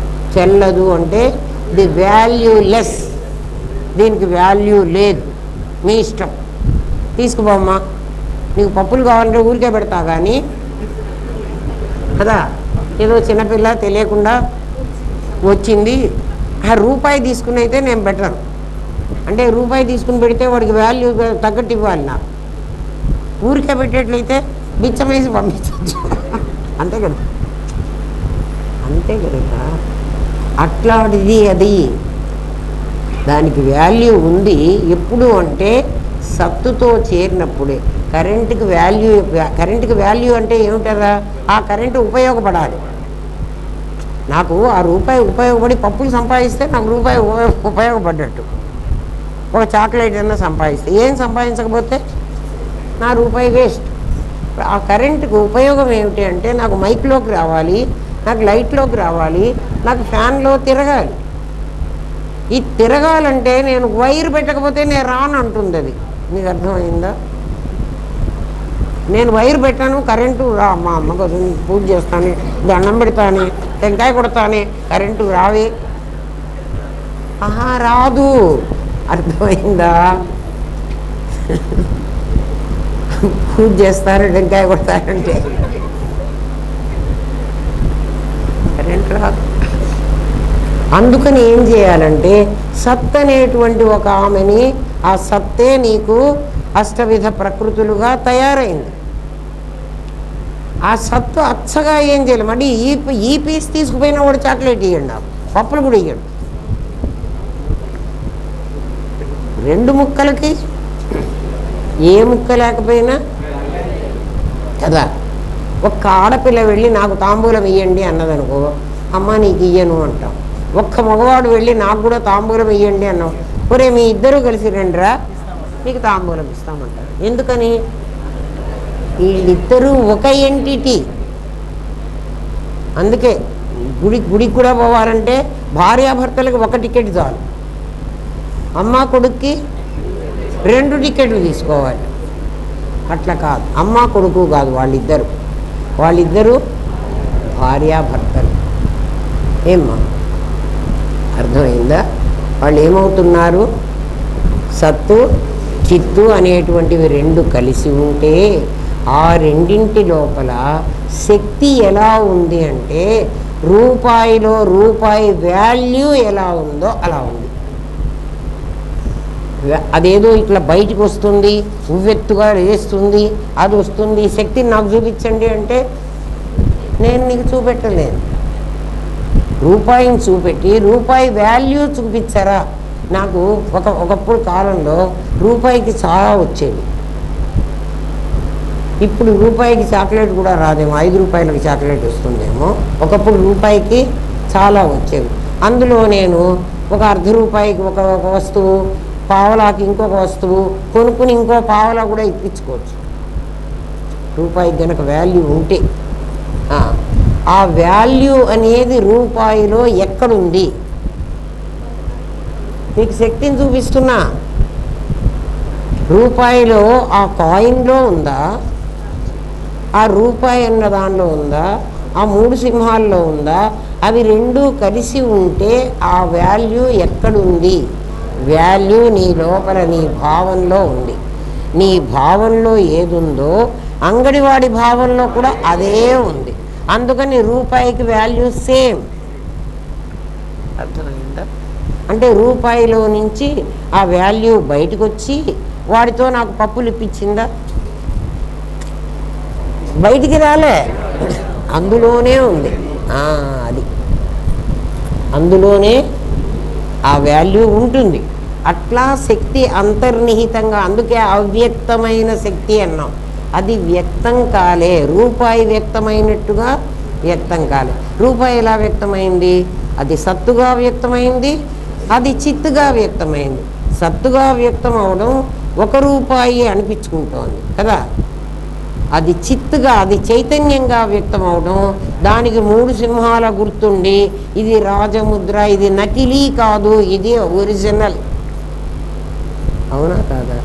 అట్లా రూపాయి బిళ్ళ లాంటిది నేను ఒకటి తీసుకుపోయి నాకు ఇవ్వండి అంటే ఇస్తారా? మీరు ఆలోచించండి. ఏమ్మా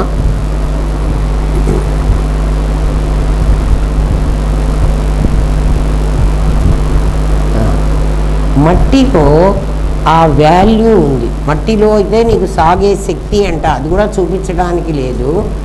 అది కుండగా తయారైనప్పుడు మాత్రమే నీకు చూపించగలను. రూపాయిలో వాల్యూ ఎలా ఉందో మట్టిలో కూడా వాల్యూ ఉంది. ఇసుకలో కుండ చేయమంటే ఇసుకతో కుండ రాదు.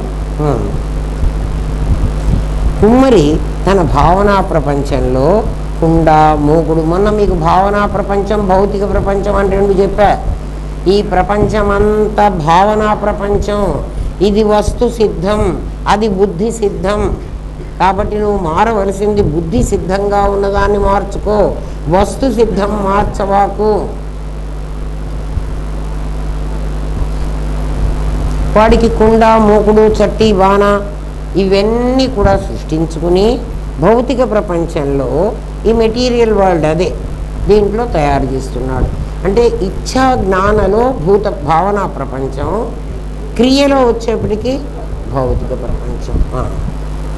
క్రియలో భావనా ప్రపంచంలోది డిస్ట్రాయ్ కాదు. మన వాళ్ళందరూ, చచ్చిపోయిన వాళ్ళందరూ మన భావనా ప్రపంచంలో స్టిల్ లివింగ్, ఇప్పుడు కూడా బతికున్నారు. ఎవరు? చచ్చిపోయిన మన అమ్మా నాన్న కదా. బతుకున్నారా లేదా? ఏమండి బతుకుంటే నాకు కనపడాలి, నీకు కనపడుతున్నారు చూసుకో కదా. మరి ఏం లేరండి, భౌతిక ప్రపంచంలో లేరు. అందుకని భౌతిక ప్రపంచంలో అవి పంచభూతాలు ఉన్నాయి. ఆ పంచభూతాలు ఇప్పుడు కూడా ఉన్నాయి. అవి కంపోజ్ అయినాయి, డీకంపోజ్ అయిపోయినాయి.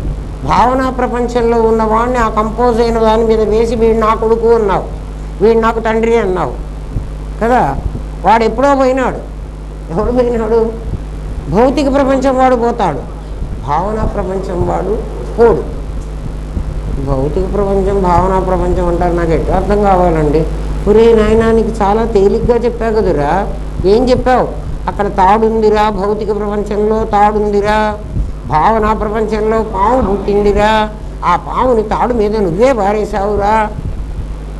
తాడు నేను పాము అయినానని నీకు చెప్పలేదురా. తాడు ఎప్పుడు నాకు నేను పాము అయినానని చెప్పిందా? నేను పాము అయినారా, నువ్వు నా దగ్గరికి వస్తే నేను కాటేస్తానురా అని పాము ఏమన్నా కాషన్ ఇచ్చిందా నీకు? ఫోన్లే నేను తయారు చేసిన పాము అయినా నాకు కాషన్ ఇచ్చిందా అండి? నువ్వు తయారు చేసిన పాము కూడా నీకు చెప్పలే. అది కాటేస్తుందనేది కూడా మళ్ళీ నువ్వే తయారు చేశావు. దాన్ని తయారు చేసి, పామును తయారు చేసి, పాము తోక కింద అది కాటు వేస్తుంది అన్న భావనను కూడా దానంట పంపించావు. అది ఎక్కడ ఉంటే ఇది కూడా అక్కడే ఉంటుంది. అక్కడ ఉంటుంది. మీరు ఎటు చెప్పారండి? మీ ఇంట్లో ఇప్పుడంటే రావట్లేదేమో, కానీ ఒకప్పుడు తేళ్ళు వచ్చేవి. వర్షం వచ్చింది అంటే వాటికి పాపం ఆ తేళ్ళన్నీ బయటికి వచ్చేస్తాయి. ఆ తేలు కనపడింది అనుకో, తేలు కనపడగానే నీకు తేలు కుడుతుంది అని ఎందుకన్నావు? ఆ తేలు చెప్పిందా నేను కుడతానందే? ఏదో నేను అక్కడ వర్షం అది వస్తే నాకు ఎండకు ఉండలేక వానకు తడిసి ఆ గుంటలన్నీ పూడిపోతే నేనేదో నీ ఇంట్లో తేమ లేకుండా ఉంది కదా అని నేను నడిచిపోతున్నారా, నీ జోలికి కూడా రాలే. నువ్వు నా దగ్గరికి వస్తే నేను కాటేసా, నన్ను ఏం చేస్తావు అని. అవునా కాదా? నిజం చెప్పండి. అది తేలు ఏమన్నా నేను కుడతాను అని మీకు చెప్పిందా? పాము ఏమన్నా నేను కుడతాను అని చెప్పిందిరా? పామును చూడగానే ఇమీడియట్గా నీ భావన దాని మీద పడేసావు. అది నీ అలవాటు. ఎందుకంటే పాము ఏం మాట్లాడలేదు, పాము కాటు వేస్తాను అని నీకు చెప్పలేదు కదా. నేను ఎందుకండి భావన వేశాను దాని మీద, నేను వేయకుండా ఉండవలసింది కదా, నిజమే కదా. కాదురా, పాము కాటేస్తుందని వాడెవడో మొట్టమొదటి వాడు నీకు ఆ భావన నేను ఎత్తి మీద పెట్టాడు. వాడి భావనే నువ్వు కూడా. ఎందుకండి వాడి భావన? వాడు నువ్వే కాబట్టి.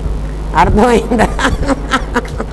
మళ్ళీ వాడెవడో భావన చేసి నీకు పుస్తకంలో రాసి ఒరే పాము కాటేస్తుంది, తేలు కరుస్తుంది అని వాడెవడో నీకు రాసి పెట్టి పంపించాడా? పాము కాటు వేస్తుంది అని, తేలు కరుస్తుంది అని ఎవడైతే భావన చేశాడో వాడు వీడేరా. ఇప్పుడు నువ్వేరా. అంటే వాడు నేను ఇంతమంది లేరు కదా, ఒకడే ఉన్నాడు. మరి ఒకడే ఒకప్పుడు భావన చేసి ఇంకొప్పుడు భావన చేసినా వాడి భావన సేమ్ కదా. అవునా కాదా? అర్థమవుతోందా? వాడు నేనే. ప్రతివాడిలో వాడు నేనే అంటాం. మీరు ఎట్లా చెప్తారండి? వాడు కాదు, వాడు ఎప్పుడో అప్పుడు 15th సెంచరీలోనో 16th సెంచరీలోనో ఉన్నాడు. ఇప్పుడు నేను ఇప్పుడు 24th ఇప్పుడు 28th సెంచరీలో ఉన్నాను. నేను ఏ సెంచరీలో ఉన్నా అని అంటే, ఒరే ఎవణ్ణి ఒరే నీ పేరేమిరా అని అడిగితే ప్రతివాడు నా పేరనే అంటున్నాడు కదా. ప్రతివాడు నేనే అంటున్నాడు కదా. నాదిని కూడా నేనంటున్నాడు, కానీ నేనంటున్నాడు. ఈరోజు కూడా మనం అందరం ఏమంటున్నాం? నేను అనలేదండి, నాది నేను కాదు, నాదే అన్నావు. ఒకసారి ఏమో ఇది నాది అంటావా అనవా? ఇంకొకసారి నేను వేరే ఉన్నా, ఇది నాది అన్నప్పుడు నేను వేరే కదా. మళ్ళీ ఇంకోసారి ఏమంటావు, ఇది నేనంటావు. ఊరు నీ మాట నువ్వే 2 సార్లు మాట్లాడతావు కదరా, ఏది నమ్మమంటావురా? నువ్వు నేనువే నాదివే ముందు తేల్చుకో, తేల్చుకున్న తర్వాత మాట్లాడు కదా. మరి నా కర్మ కదండి, నా కర్మ కదండి. నేనుగా ఉన్నప్పుడు నువ్వు కర్మ చేస్తూ నాది చేస్తోంది అని మాట్లాడుతున్నావు కాబట్టి నాదే ఆ కర్మను అనుభవించాలి. నేను లేకపోతే కర్మ చేయవు కదరా. అంటే నేను లేకపోతే అంటే నేను బతికుండకపోతే అచ్చ నాది కర్మ చేస్తుందా? కాబట్టి విత్ ది హెల్ప్ ఆఫ్ నేను నాది కర్మ చేస్తోంది. అర్థమవుతోందా? నాది ఎట్లా కర్మ చేస్తోంది? నేను లేకపోతే చెయ్యదురా. ఎందుకంటే నేనే శక్తిని దానికి. నేను లేకపోతే ఇది కర్మ చెయ్యదు. కానీ నిజంగా కర్మ చేయడానికి కావలసిన శక్తి ఇస్తున్నది నేనే. కానీ నేనేమంటున్నానంటే నాది ఇది చేసింది అంటున్నా. ఇది నేనైనా నేను చేశానంటున్నా. మీకు అర్థం అవ్వలేదు. కర్మ చెయ్యాలంటే ఒరిజినల్ నేను కావాలి. అర్థమవుతోందా? ఒరిజినల్ నేను కర్మ చెయ్యలేదు, నాదిని తీసుకునే కర్మ చేస్తుంది కదా. కర్మ చేస్తున్నప్పుడు అది నేను చేస్తున్నాను అని అంటుంది ప్రతివాడు. చూడండి, కర్మ చేస్తున్నప్పుడు ఏమంటాడు?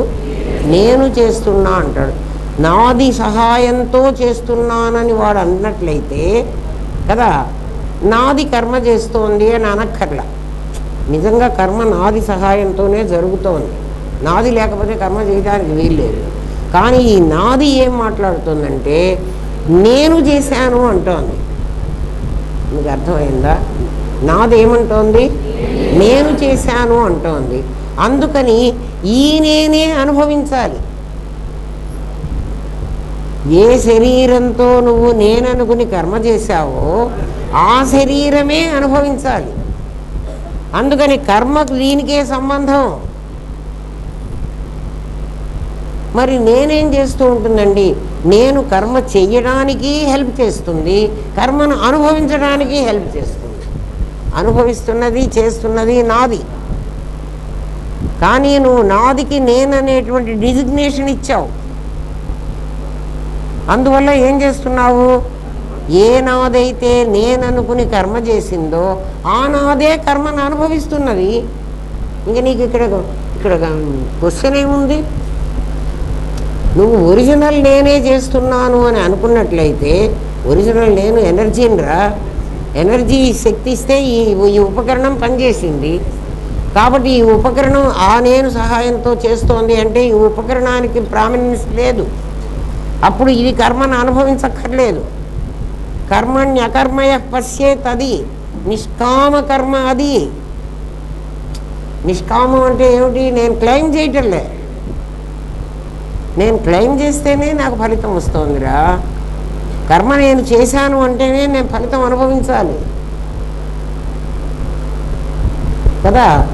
నాదేనా నేను చేశాను అని నువ్వు అనవాకు.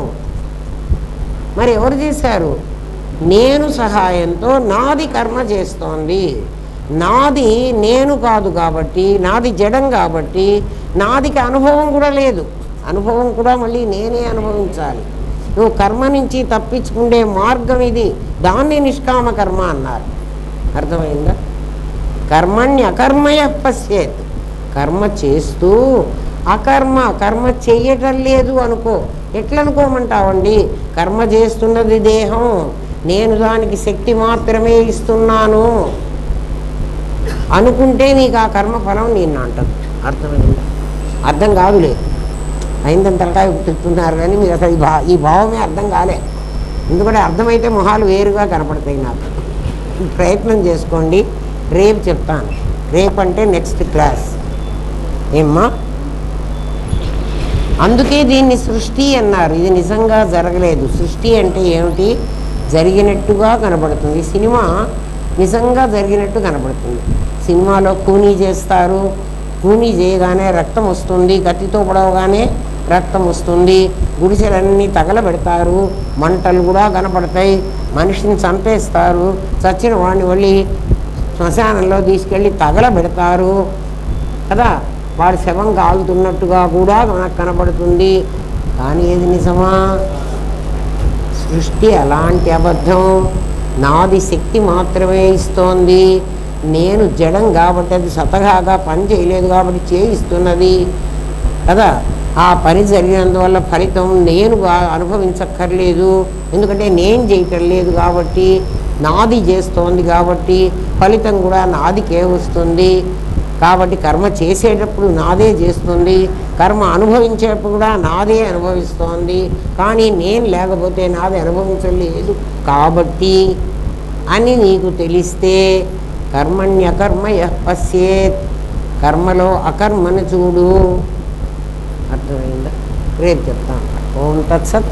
స్వస్తి ప్రజాభ్య పరిపాలయంతాం న్యాయేన మార్గేణ మహిం మహేష. ఓ బ్రాహ్మణేభ్య శుభమస్తు నిత్యం. లోకా సమస్తా సుఖినో భవంతు. ఓం పూర్ణమదః పూర్ణమిదం పూర్ణాత్ పూర్ణముదచ్యతే పూర్ణస్య పూర్ణమాదాయ పూర్ణమేవావశిష్యతే. ఓం శాంతి శాంతి శాంతి. ఓం నమో బ్రహ్మాదిభ్యో బ్రహ్మ విద్యా సాంప్రదాయ కర్తృభ్యో వంశ ఋషిభ్యో గురుభ్యో నమో మహద్భ్యః. సర్వో భద్రవరహిత ప్రజ్ఞానఘనః ప్రత్యగర్ధో బ్రహ్మైవాహమస్మి బ్రహ్మైవాహమస్మి బ్రహ్మైవాహమస్మి. ఇప్పుడు చూడండి, లడ్డూ తయారు చేయాలంటే ఒక బాణలి, ఒక చిల్లుల గరిటె, ఒక పొయ్యి కావాలి. వీటిని ఏమంటాం? ఉపకరణము అంటాం. అవి మూడు, ఆ చిల్లుల గరిటె లేకపోతే నీకు ఆ బూందీ రాదు. కాబట్టి బూందీ తయారు కావడానికి చిల్లుల గరిటె ఉండే తీరాలి. ఇంకొక చిల్లుల గరిటె నూనెలోకి వెళ్ళి దేవుకొని తీసుకురావాలి. లడ్డూ తయారైన తర్వాత ఆ చిల్లుల గరిటెకి ఇస్తావా దాని ప్రాముఖ్యత? ఇయ్యవు కదా. తయారైన తర్వాత దాంట్లో పాడేసి నువ్వే చేశావు అని చిల్లుల గరిటెని అమ్మా నువ్వు కాబట్టి లడ్డు చేశావు అంటావా? లడ్డు చేసిన వాడెవడు? చేసిన వాడు ఒక మనిషి. ఆ లడ్డు తినేవాడెవడు? వాడు ఇంకొక మనిషి. కానీ లడ్డు చేసినది చిల్లుల గరిటె. చిల్లుల గరిటె రాతే లడ్డు కాదురా, అది నాది. మరి నువ్వు నాదికి కర్మ అంటగడుతున్నావు, చిల్లుల గరిటెకి నువ్వు లడ్డు అంటగడుతున్నావు. నువ్వు ఆలోచించుకో. గరిట నువ్వే లడ్డు చేసావు, నువ్వు అది లడ్డు చేశాను కానీ నేను తినలేదే అంది. నువ్వు చేసావు, నువ్వే తిన్నావు. నన్నేమో జాలాట్లో పారేసావు, నన్నేమో జమ్మ చెట్టు కింద పారేసావు, నాకేమో కర్మని అంటగడుతున్నావు. పైగా నేను కర్మ చేశానంటే అనుభవిస్తున్నా.